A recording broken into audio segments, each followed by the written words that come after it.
Last November 19th, Virginia State Senator Creigh Deeds was slashed and stabbed repeatedly by his own son. Gus Deeds was 24 years old and had been struggling with mental illness. He and his father had been in an emergency room just hours before the attack, but didn't get the help that they needed. The story of what went wrong with his medical care exposes a problem in the way that America handles mental health. It's a failure that came to the fore with the murders at Sandy Hook Elementary School. The vast majority of mental patients are not violent, but this is a story about the fraction who are a danger to themselves or others. Parents of mentally ill children in crisis often find, as Senator Deeds did, that they have nowhere to go. Creigh Deeds bears the scars of this failure on his face, his body, and his soul. The story will continue in a moment.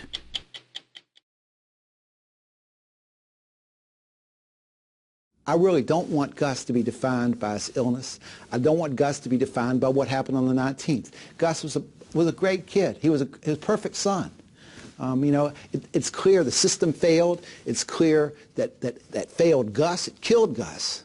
We met Creigh Deeds 4 weeks after the attack. He was still distraught, but he told us his story was a warning that could not wait. What would have saved Gus? If he could have been hospitalized that night, they could have gotten him medicated, and I could have worked to get Gus in some sort of long-term care. This is Gus Deeds when he was 20 years old, a talented musician on the dean's list at the College of William and Mary. Gus, when he turned 20, I was running for governor. He wanted to come, and so he took this fall of 2009 off to be with me. And those are some of the best memories of my life, is having him with me there. But after the campaign, for no reason anyone could see, Gus Deeds stopped taking care of himself and became paranoid, obsessive, antisocial. He dropped out and couldn't keep a job. In 2011, he was diagnosed as bipolar. His father was so worried that Gus would kill himself, Deeds told us he got rid of all of the guns in their rural farmhouse except one hunting rifle that had no ammunition. Later, with medication, Gus returned to William and Mary until last fall. Gus had posted weird things on his Facebook page about, how the professors were ganging up against him. And he was going to start boycotting class. It was pretty clear to me that he wasn't taking medicine. I told Gus that he and I needed to talk to somebody together. That's when Deeds discovered that talking to somebody, getting treatment, is harder in mental health than any other kind of medicine. In the decades after the 1960s, most large mental institutions were closed. It was thought that patients would get better treatment back in their communities. But adequate local facilities were never built. The number of beds available to psychiatric patients in America dropped from more than 500,000 to fewer than 100,000. That leaves many kids in crisis today with one option: the emergency room.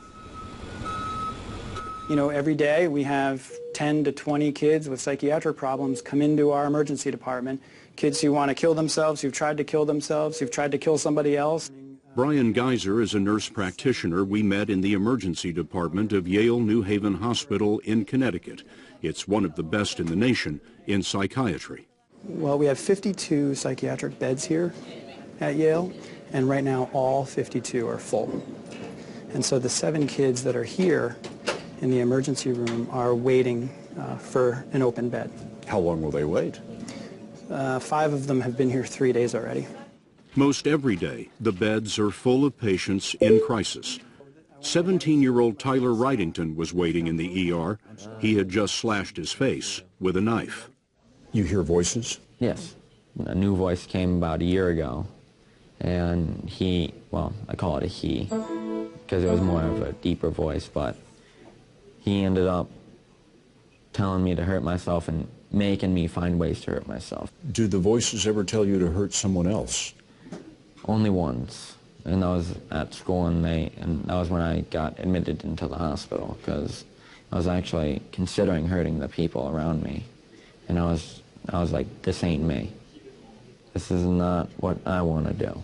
Tyler's dad, Ernie Wrightington, had called a psychiatrist that week, but couldn't get an appointment for 3 months. There's a national shortage of psychiatrists. Why is there not another option for you? This has always been our only option. The emergency room? Emergency room, yeah. Because we know that when we come here,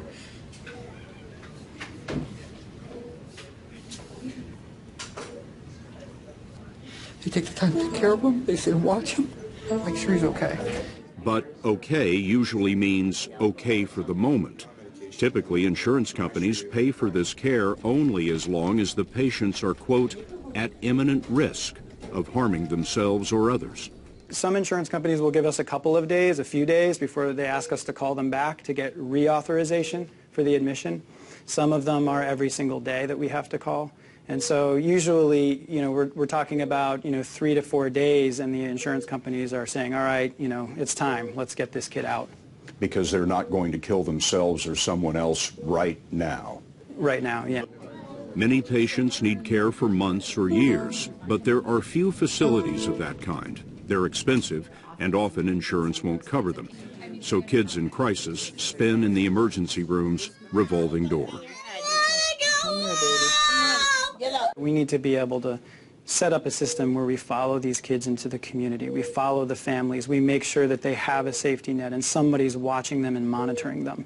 Because, it could be next month, it could be 6 months from now, and the child will do something again. But if they're not hooked into a system that's watching them, taking care of them, then we could have problems on our hands. How many of you have had to take your child to the emergency room? Everybody. And how many times? I can't count. I couldn't count. 7 Connecticut mothers, including Mary Jo Andrews, Meg Clancy, and Dee Orsi, told us about their ER crises and battles over insurance. My daughter, after spending, she was 8 at the time, spending 12 days in the hospital, they told me she was ready to come home. By Friday morning, we were in the psychiatrist's office for her follow-up appointment. She was seeing blood dripping from the walls. There was statues telling her to kill me. And she was ready for discharge 3 days earlier. We had one with an insurance company. They wanted to discharge my daughter. She needed to stay where she was safe. And the insurance company would not pay for her to stay. And so I was told by our social worker in the hospital that if I gave my daughter up to Department of Children and Families, that then she would have insurance coverage through the state and she would be allowed to stay. Wait a minute. Give her up. Give her up to the state? Correct. Give her up to the state. And you said what? Absolutely not. They formed this support group because so few people understand their troubles. For example, they share the names of contractors to repair walls or remove doors. Their children punch holes in the drywall and can't be allowed to lock themselves in a room.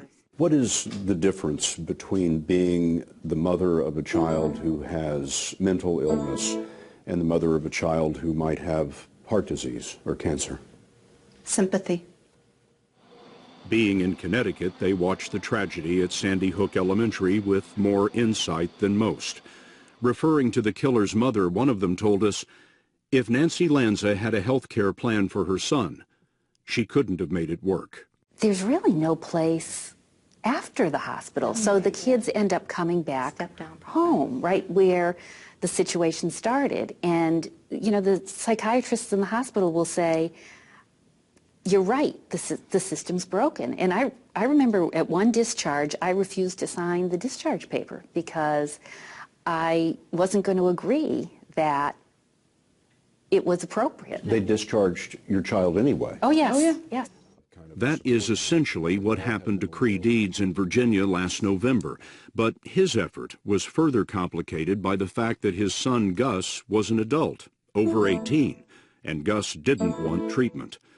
Deeds had to get a court order and sheriff's deputies to take Gus to the ER. A state law designed to protect patients' rights meant that the court order would expire in only 6 hours. That's all they had to find a hospital that would admit him.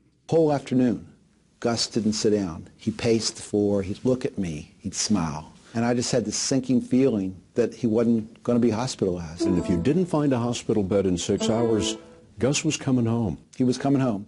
And I was concerned that if he came home, there was going to be a crisis. A representative of the county agency that manages mental health care told Deeds that he couldn't find a hospital with a psychiatric bed appropriate for Gus's case. You're concerned that your son is suicidal. The clock has run out on the emergency room, and he comes in and says, sorry, you've got to leave? Well, he said that Gus wasn't suicidal. I guess he made Based that on his evaluation. His evaluation that Gus wasn't suicidal. What did you say to him in leaving the emergency room? I said, the system failed my son tonight. There was no place to go but home. And he sat at one end of the dining room table. I sat at the other end. I ate my food, and he just was writing furiously in this journal he kept. Not much conversation. And I said, good night, bud. I didn't know what was going to happen. But the next morning, you know, I felt like there'd be a confrontation, but I had no reason to think there'd be violence. But you know, I got ready for work, and I went out to the barn to feed the horses, and Gus was coming across the yard, and I said, hey, bud, how'd you sleep? He said, fine. I turned my back, and, you know, had this feed thing in my hands, and he was just on me. He attacked you? He got me twice, you know, stabbed me twice. With a knife? The state police told me they found a knife, and I turned around and said, bud, what's going on? I said, and he just kept coming at me. I said, Gus, I love you so much. I said, don't make this any worse than it is. He just kept coming at me. And he just kept, I mean, you know, I was bleeding a good bit, but, you know, he turned around and he started walking toward the house. Deeds staggered away. A neighbor found him. A helicopter ambulance was called. When I was in the rescue squad, or the helicopter somewhere, I'd heard about some call came over the scanner that there'd been somebody with a gunshot wound to the head. The gunshot victim was Gus. Oh, yeah. Gus had killed himself. He had found or bought ammunition for that last rifle, the unloaded rifle that Deeds had kept in the house. You were describing the last night in which he was writing feverishly in this notebook before you said goodnight. Did you go back and look at that? I did. What was he writing? He had determined that I had to die, that I was an evil man, that he was going to execute me, and then he was going to go straight to heaven. Cree Deeds has now returned to the Virginia Senate. He's introduced bills to, among other things, extend emergency custody in an ER from 6 to 24 hours, and to create a computer database to list all the open psychiatric beds statewide. There's just a lack of equity in the way we as a society, and certainly as a government, and insurance industry, medical industry, with the way we look at mental health issues. Don't want to fund it, don't want to talk about it, don't Absolutely. want to see it. That's exactly right. But the reality is it's everywhere.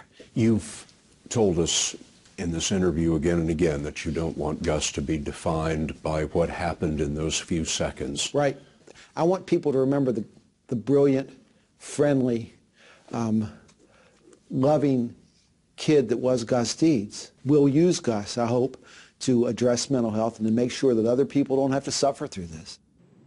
The state of Virginia is investigating why there was no hospital bed for Gus Deeds that night. Nationwide, since 2008, states have cut $4.5 billion from mental health care funding. How are you? Nice to meet you. Right? How many pumps did we say? Two. Right? We want to be impartial. Like we don't want to